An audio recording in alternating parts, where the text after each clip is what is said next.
Então tá, pessoal, retomando então, depois desse intervalo um pouco mais curto que o usual, hoje nós vamos falar da Trótula de Ruggiero. A princípio, essa aula era para ser sobre duas mulheres, a Trótula e a Hildegard de Bingen, só que a Trótula é uma figura que tem muita coisa para falar. Nós temos muita documentação dela sobre o que ela fala a respeito de medicina, biologia do corpo, então a gente resolveu falar só da Trótula mesmo.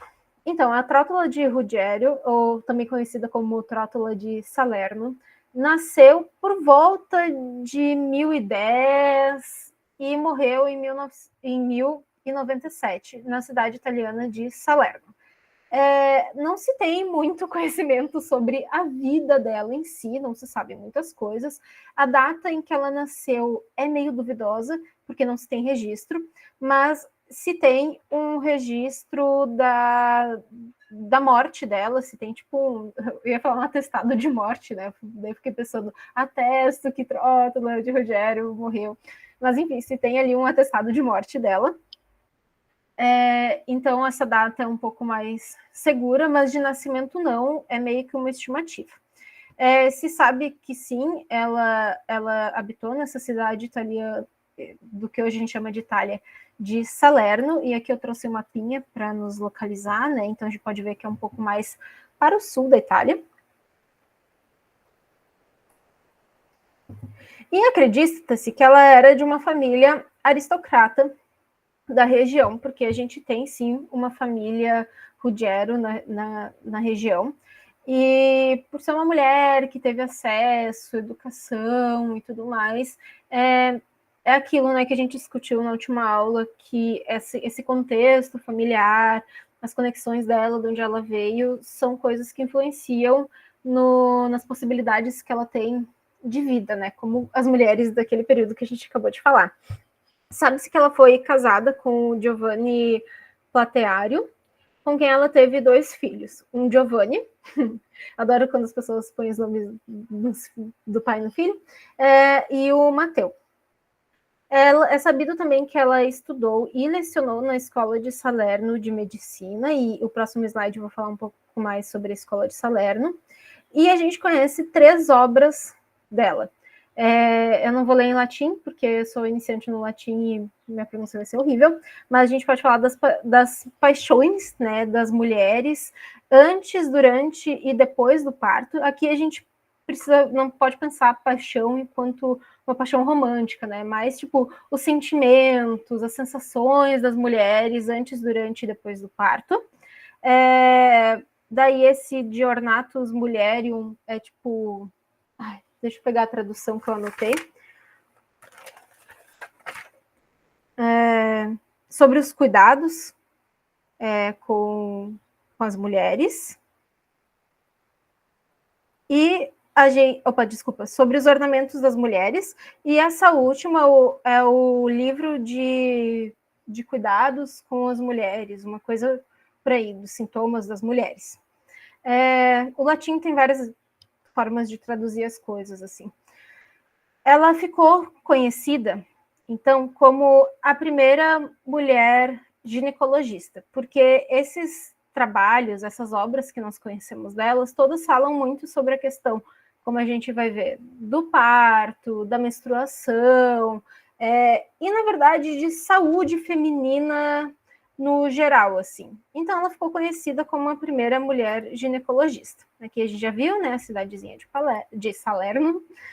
E o que era, então, essa escola de Salerno, onde a Trótula teve a sua formação e também lecionou? Ela foi fundada, então, no século IX e era uma escola de medicina laica. Na verdade, no início, a sede dela era num mosteiro beneditino, se eu não me engano, mas a gente tem, no meio da Idade Média, a gente tem uma coisa chamada reformas gregorianas, que são reformas que o padre Gregório VI, ou IV, não lembro, ele faz para tentar diminuir as tensões entre os reinos que tem ali no medievo e a igreja.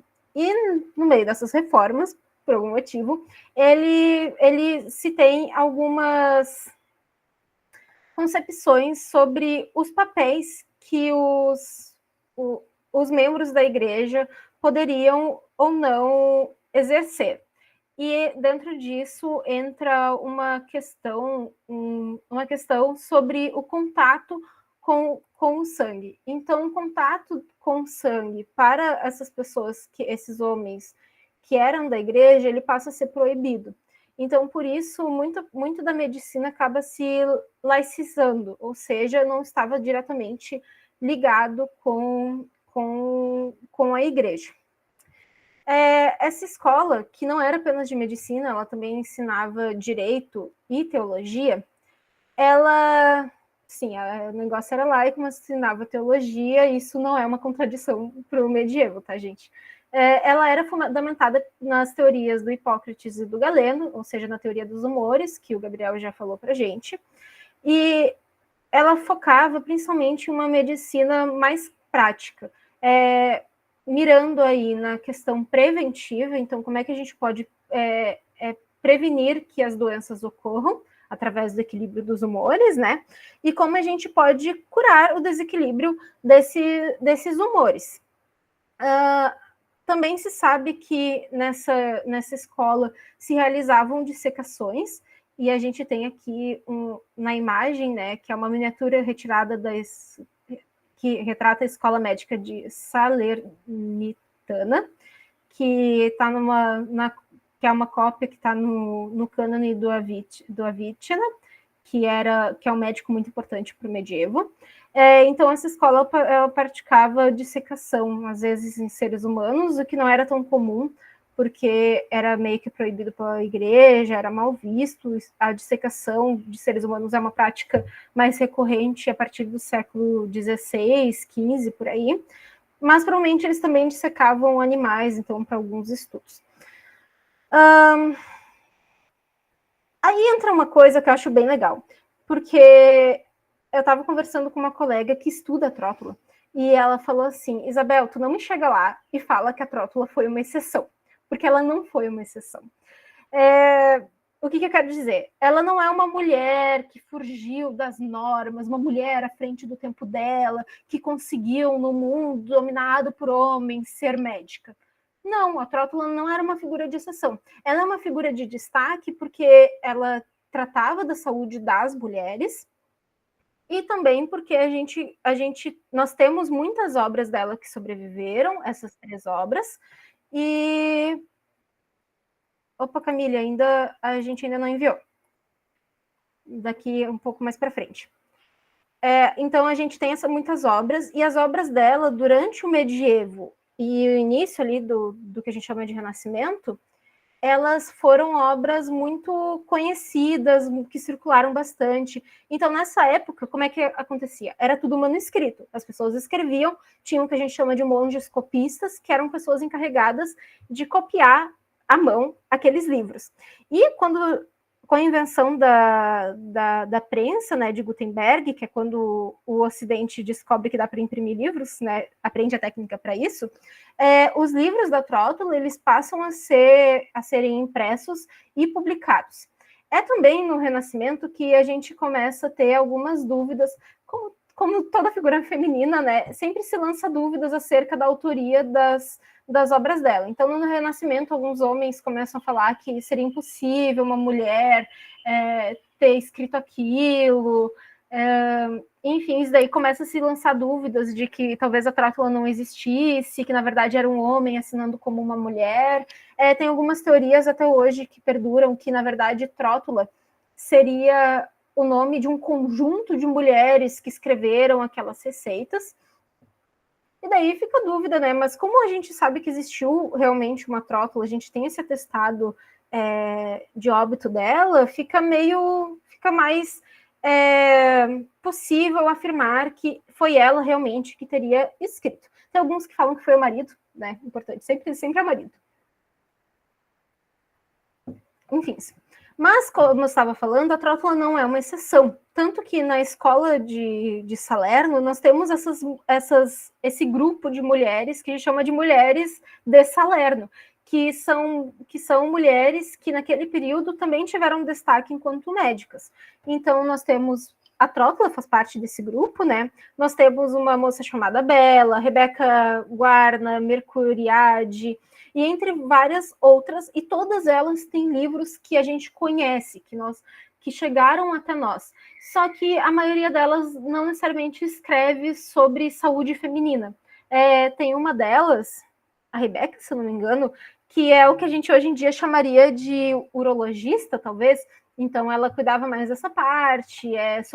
No tratado dela tem sobre as doenças dos rins e tudo mais. Então, elas talvez não ganham tanto destaque quanto a Trótula, porque elas não se detêm na saúde feminina, que é uma questão muito importante para a Trótula. A partir de agora, eu resolvi tomar como abordagem, já que a gente tem conhecimento das obras da Trótula, trazer justamente o que ela escreveu para a gente fazer algumas análises sobre essas concepções de saúde feminina daquele momento. Para isso, eu estou utilizando uma tradução que é de 2018 ou 2020? 2018, que é uma tradução do latim para o português das obras da Trótula. Ao longo da Idade Média, essas obras, elas meio que vão se mesclando, então elas são meio que compiladas todas juntas, às vezes só uma com outra, enfim, e aqui esse livro que eu estou trazendo, né, a tradução foi feita pelo Alder Ferreira Calado e pela Karine Simone, e é organizado pela Karine e pela Luciana De Plagne. Aí, pelo que entendi, tem todas essas obras compiladas e o livro recebe o nome sobre as doenças das mulheres, que é uma referência a essa obra aqui, sobre as doenças, sobre as paixões, as questões das mulheres, antes, depois e pós-parto.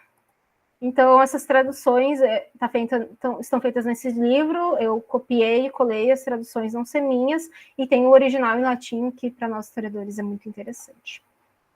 Então, aqui nessa imagem a gente tem uma representação da Trótula do manuscrito do século XII, aqui está a referência, Londres Wellcome Library. Se vocês acharem na internet, tem um manuscrito tipo escaneado para vocês acessarem, lá está essa representação. Então, essa é uma parte que eu chamo sobre a Trótula e as mulheres. Em negrito está o que eu quero ressaltar, né? Porque as mulheres são, por natureza, mais frágeis que os homens, nelas as doenças abundam com mais frequência, sobretudo em torno dos órgãos reservados à função natural. Então, o que ela está falando? Ela está falando que a mulher é mais frágil que o homem. Mas não é... Como é que eu posso dizer? A gente não pode pensar frágil enquanto intelectualmente incapaz, por exemplo. O medievo, ele pega a teoria dos humores e ele atribui características para as pessoas, né? Na verdade, é o Galeno que faz isso, o Galeno é do Império Romano, e ele fala que as pessoas, elas têm, de acordo com o balanço dos humores, elas têm tipos de personalidades diferentes. E é dito, então, que as mulheres, por elas serem mais frias que os homens, então a gente tem lá os humores, né? Então a gente tem o frio, o calor, a umidade e a secura. Para o medievo, o homem ele é quente e seco, enquanto a mulher ela é fria e úmida. E isso isso implica tanto na personalidade delas, então elas seriam mais vulneráveis, tem uma questão intelectual, às vezes, muitas vezes implícita, então, tipo, elas deveriam trabalhar com coisas, se envolverem com coisas que dependem menos da intelectualidade, não sei o quê, mas isso faz com que elas fiquem doentes mais facilmente também. Então, eu acredito que quando a Trótula fala de mulheres mais frágeis por natureza, ela está querendo falar disso, tanto porque ela fala, nelas as doenças abundam com mais frequência, sobretudo em torno dos órgãos reservados à função natural. Quando fala de órgãos reservados à função natural, a gente está falando das genitais, né? Então, nesse caso, principalmente do útero, vamos falar assim. Como esses estão posicionados em lugar mais íntimo, por pudor e pela fragilidade da sua condição, elas não ousam revelar ao médico as aflições de suas enfermidades. Então, a Tártula está falando aqui que muitas mulheres, quando elas estão doentes, elas não se sentem confortáveis com médicos homens, porque, principalmente de doenças, no caso, que a gente chama de ginecológicas, né? Então, elas não se sentem confortáveis justamente porque elas têm que mostrar essa parte para eles. E ela fala, então, que por tal motivo, eu, tendo compaixão pela sua desventura, e particularmente impulsionada pela solicitação de uma certa senhora, comecei a ocupar-me diligentemente das doenças que muito frequentemente molestam o sexo feminino. Então, ela está falando, quem melhor do que eu, uma mulher, que entendo essas outras mulheres, entendo o que elas passam, para tratar elas. Então, a gente já tem aí uma coisa nova, né? A Idade Média é um momento em que se tem muita disputa sobre quem poderia ou não cuidar, tratar dos corpos das pessoas. Quem é que podia ser o médico, o físico, né? E aí a Tártula está se posicionando, que as mulheres deveriam tratar das mulheres, que ela, por ser uma mulher capacitada, e por entender a situação feminina por ser uma mulher, é ela que deveria tratar das mulheres, se ocupar com isso, inclusive para deixar essas mulheres mais confortáveis, né? Então a gente pode retirar isso desse trecho, o que é algo muito legal, pelo menos para mim é algo muito legal. Não sei se alguém tem algum pensamento, pode deixar no chat, né? Ou até abrir o microfone se quiser. O segundo trecho é muito legal, porque ele continua. Esse trecho, esse próximo e esse aqui, se eu não me engano, eles fazem parte do prefácio da obra, do prólogo, vamos dizer assim. Então, aqui a gente tem um trecho em que a Tártula fala sobre a menstruação. E aqui a gente tem uma imagem de origem suíça do século XV, que representa os 12 ciclos menstruais do ano, e daí a gente tem aqui alinhado com os signos do zodíaco, né, para representar os 12 meses, e aqui a gente tem uma mulher no meio segurando um pano manchado de vermelho, quer dizer que ela está menstruando. Então, o que a Tártula fala sobre a menstruação? Como nas mulheres o calor não é tão abundante a ponto de exaurir os humores prejudiciais, então aqui a gente está falando, né, novamente, trazendo aqui sobre como as mulheres eram vistas enquanto tendo mais frieza dentro delas. Então, como o calor não é tão abundante a ponto de exaurir os humores prejudiciais e supléfluos, que cotidianamente nelas estão concentrados, e também porque sua fragilidade não consegue aguentar uma fadiga tão grande, de modo que a sua constituição possa, como nos homens, expeli-los através do suor. Então, vamos voltar aqui nos slides. O que está falando aqui, né? Cadê? Já vi que tinha. Não tem a questão do suor, Serafim? Oi? Tu não tinha falado da questão do suor? Não, mas tá ligado à questão do calor, né? Porque os humores. Era justamente isso, né? Eu pensei que tu tinha É, falado do suor. Enlouqueci. Mas então, como os homens eles são mais quentes, eles conseguem regular os seus humores através expelindo através do suor, né? A gente pode pensar isso, então, nessa prática, talvez, dos purgativos, né? De formas de expelir esses humores e balancear eles dentro do corpo através do suor. Então, como as mulheres, nelas predominam a frieza, elas não conseguem fazer isso através do suor.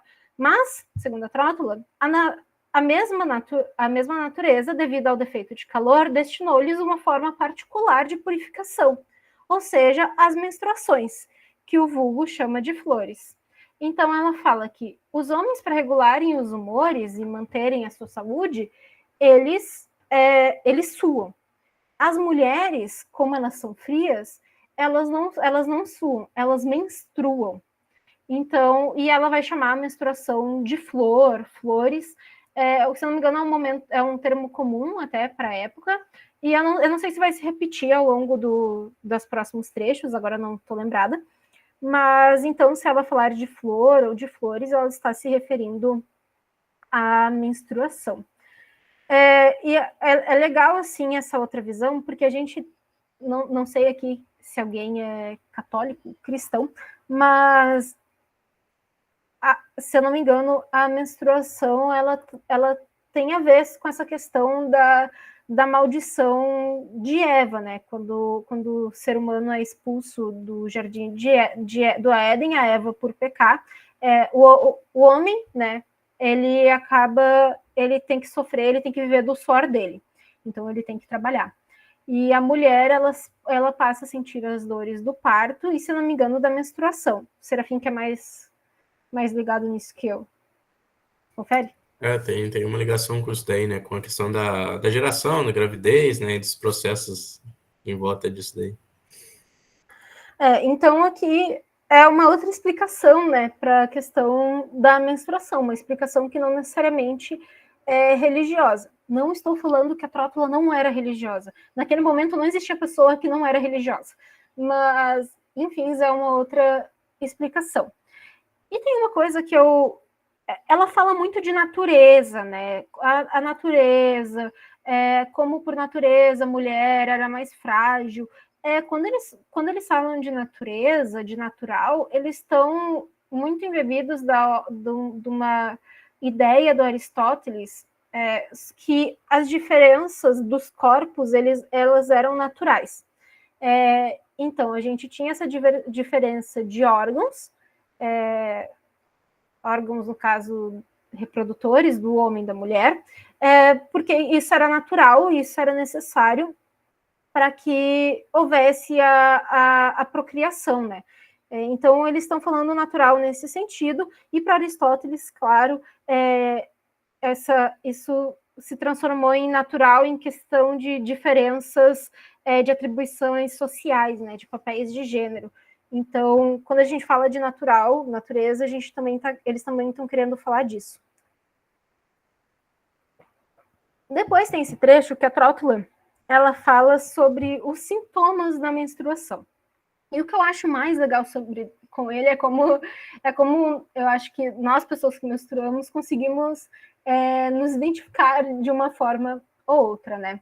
Então, além disso, é costume tal purificação acontecer nas mulheres por volta do 13º ou 14º ano. Então, ela está falando sobre quando a menstruação geralmente acontece.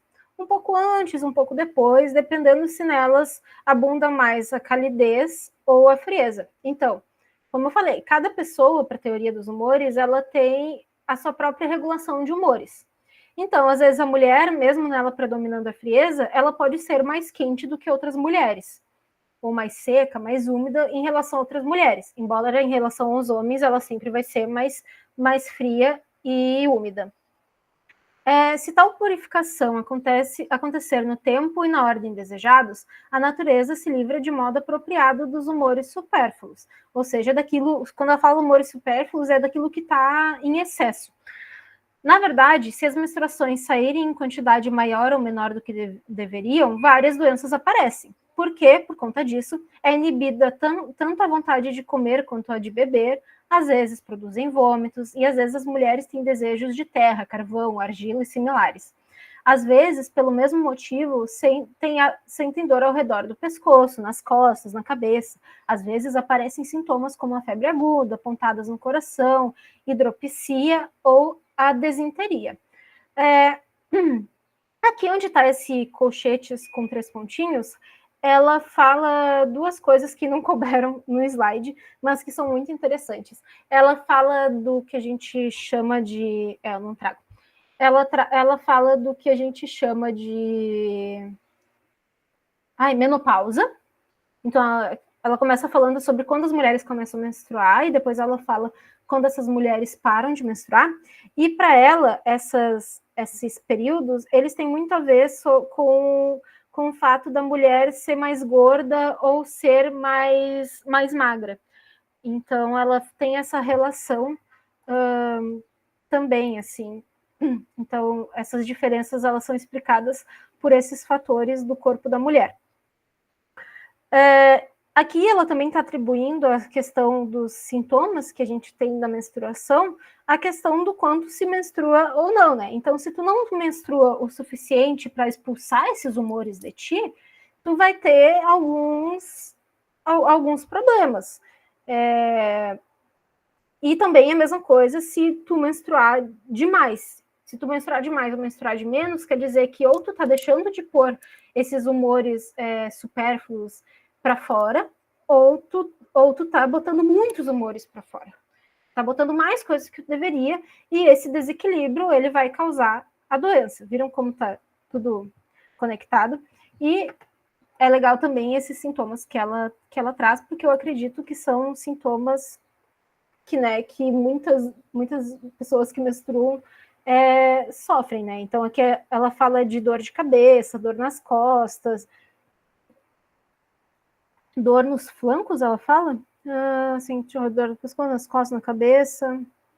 Ela não fala nos flancos, mas tipo, dor nas costas a gente pode entender, às vezes, talvez, tanto como dor mesmo nas costas, quanto a questão da cólica, né? Ela fala da desinteria, tem várias pessoas que ficam da piriri quando estão menstruando ou estão para menstruar. Então, para vocês verem, né? Eu acho que eu gosto de pensar até que ponto um homem teria um homem ou uma pessoa que não menstrua naquele contexto, né? Teria esses saberes, né?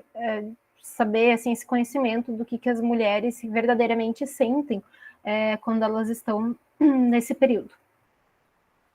Depois disso, a Trótula ela começa falando sobre a infertilidade. Aqui eu trouxe duas imagens que eu retirei de um livro que é uma referência assim, para gente da história que trabalha com isso, que é do Thomas Laker, que o nome é Inventando o Sexo de Gregos a Freud, alguma coisa assim. E aqui são, então, um órgão masculino e feminino expostos para demonstrar suas correspondências, e é uma imagem produzida, então, em 1538, e é legal, eu acho legal, porque naquela época, muitas vezes eles não entendiam que os órgãos femininos eram diferentes dos masculinos. Então, se tinha a concepção, por exemplo, que a vagina era, na verdade, um pênis para dentro. O útero seria o escroto, alguma coisa assim, os ovários talvez seriam um escroto. Então, eles tinham essas correspondências, assim. Mas em alguns casos, principalmente no caso do útero, porque o útero tem essa função de gestar, de ser a casa do bebê, no caso, ele é visto muitas vezes enquanto uma coisa separada, isso não é algo tão generalizado assim. Mas, enfim, eu gosto de trazer esse fato curioso, porque eu, quando descobri, obviamente, fiquei chocada. E as pessoas ficam chocadas quando eu falo também. Então, algumas mulheres são incapazes de engravidar porque são muito esguias e magras ou porque são muito gordas. Então, aqui, novamente, esse físico da mulher, ele está relacionado tanto com a menstruação quanto com a capacidade dela de gestar, né? E a gente pode pensar, então, quando eu falei lá anteriormente, sobre aquelas questões que estavam ligadas à saúde, a gente pode pensar nessa questão da comida e da bebida, do movimento do descanso, sobre como para a medicina dessa época esse equilíbrio era importante. Então, tu não pode ser muito magra, tu não pode comer muito e não se exercitar, e tu também não, quer dizer, tu não pode não comer muito e se exercitar muito, porque daí tu fica muito magra e tu fica infértil, ou tu acaba tendo problemas ali na tua menstruação. Ao mesmo tempo que tu não pode ser muito gorda. A gente pode pensar isso também como uma questão de padrão de beleza, com certeza, mas esse não é bem o foco da aula, mas a gente pode pensar como essa medicina mais englobativa, né? Então, porque algumas mulheres são muito magras ou gordas. Nessa carne que envolve o orifício do útero, o comprime, impedindo que o sêmen do homem penetre nele. Eles já tinham a noção, gente, de que né, o sêmen era o que engravidava a mulher. Para eles, a mulher também produzia uma espécie de sêmen que os dois se encontrando gerava fecundação e gerava o bebezinho.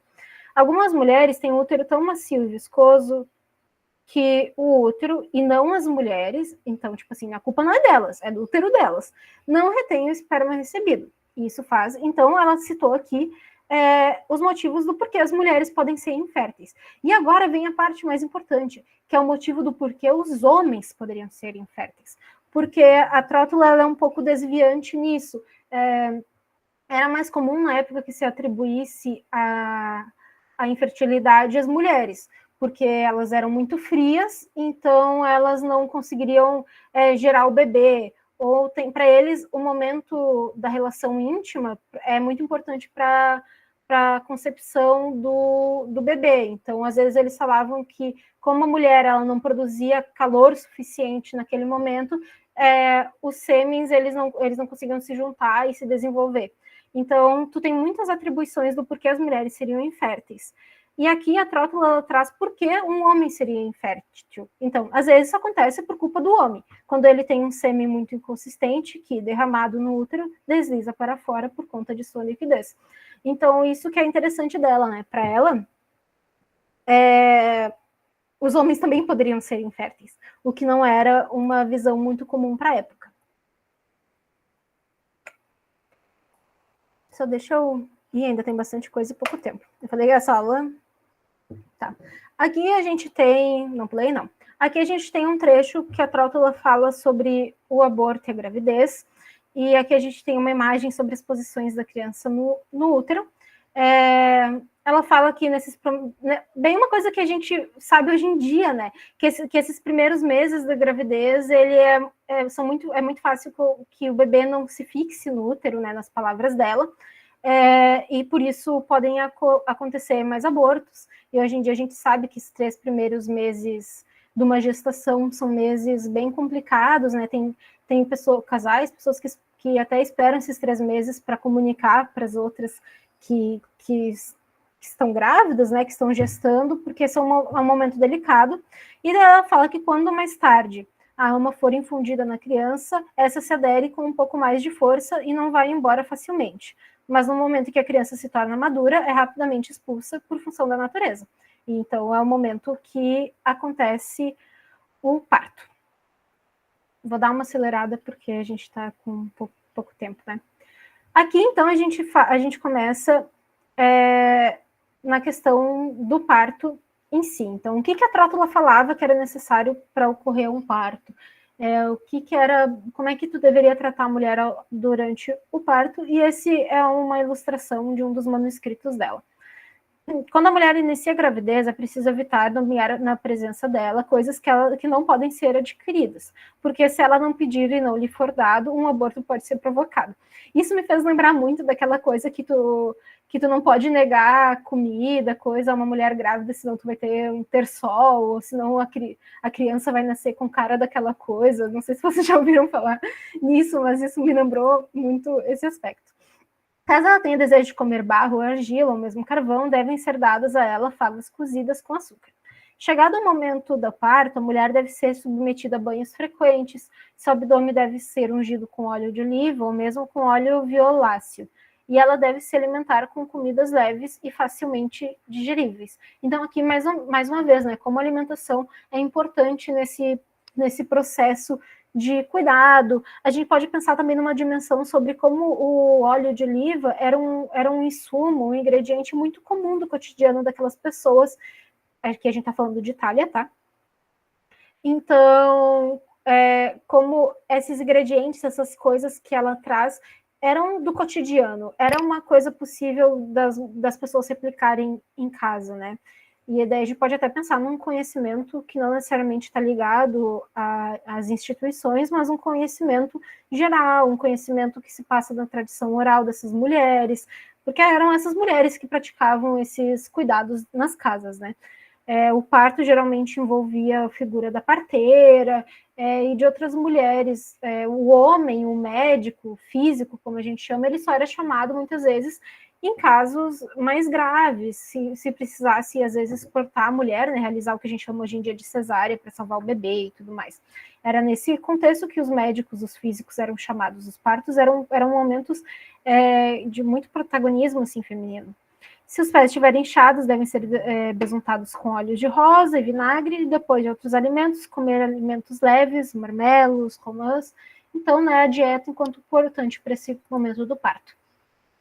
E daí, a gente tem uma questão que, para a trótula, a saúde, ela estava na questão do equilíbrio dos humores, ela estava ligada a uma boa dieta, a realização de exercícios, a um bom descanso, mas a beleza, ela também era entendida como parte da saúde, o que é curioso, né? Não que hoje em dia a gente não tenha essa associação de estar num padrão de beleza, dá a impressão que a pessoa é saudável, né? A gente tem toda uma discussão de pessoas gordas que são lidas enquanto não saudáveis só porque são gordas, e tu vai ver, muitas delas são muito mais saudáveis do que pessoas magras, que estariam dentro do padrão, né? E é legal ver como no medievo essa questão, não posso falar para todo mundo, mas pelo menos para a trótula, a beleza, e ela faz parte da saúde, né? Então, nisso, ela tem várias receitas de beleza. Ela tem um unguento para clarear o rosto. Então, o que é bonito? É uma pessoa branca. Que tem várias problemáticas, né? Mas naquele contexto, a gente pode pensar muito sobre a questão de trabalhar no sol ou não. A pessoa que trabalha no sol, ela fica, por exemplo, com sardas. Ela fica mais bronzeada. E o ideal de beleza partia muito das elites daquela sociedade, e ainda continua partindo muito das elites. Então, a pessoa que não trabalha no sol, ela é uma pessoa que ela é mais branca por natureza, porque ela não pega sol. Então, a gente tem aí, por exemplo, um unguento para clarear o rosto. A gente tem um cremezinho para corar o rosto, que vamos chamar de blush, né? Dizendo assim. Então, tu não pode ser branca pálida e parecer um fantasma. Tu tem que ter uma coradinha. A que eu acho legal, ela tem um creme para rugas no rosto, das mulheres mais velhas.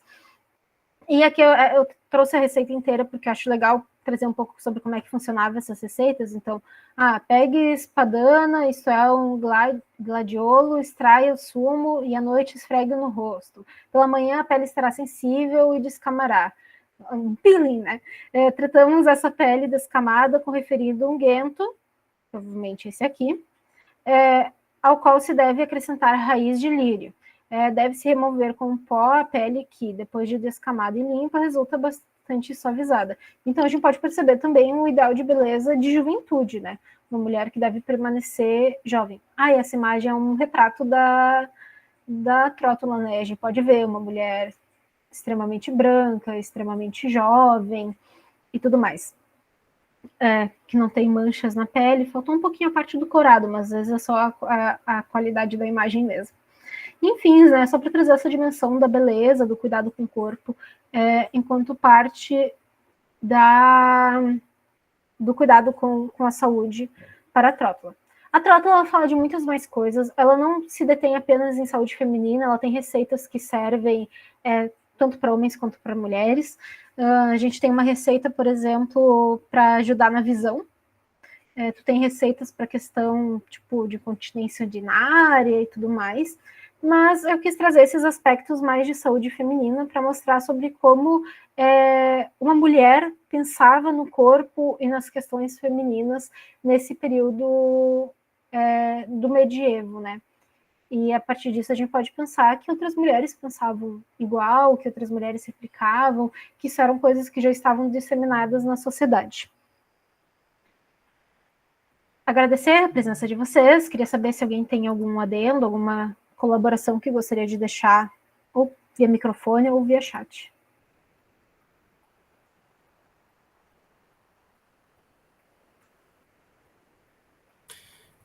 Eu tenho que mandar o link, né? Ai, perdão, gente. É que eu que tô com o negócio e esqueci. Entendi vocês até o último minuto. Era isso que eu ia perguntar, que eu falei, gente, acho que eu me perdi, não vi o link. Eu me empolguei com a trótula e acabei não Foi bem vendo. interessante também. Na hora que você falou da questão das mulheres se sentirem melhores tratando com a mulher, até hoje, eu tenho amigas que se sentem melhor, né, tendo uma ginecologista mulher, né? Então, assim, muitas, né? Sim, com certeza. E tem mulheres que, felizmente, pensam o contrário, né? Que se sentem melhores como médicos homens. Infelizmente, não sei. Guilherme perguntou onde se pode encontrar esse livro traduzido em 2018. Eu vou ver se tem na Amazon. Eu não vou falar a forma como eu consegui esse livro aqui. Mas me chama aí no WhatsApp se tu quiser o livro, Guilherme. Eu só digo isso. Deve estar na Amazon. Muito obrigada, Maria Eduarda, pelo elogio.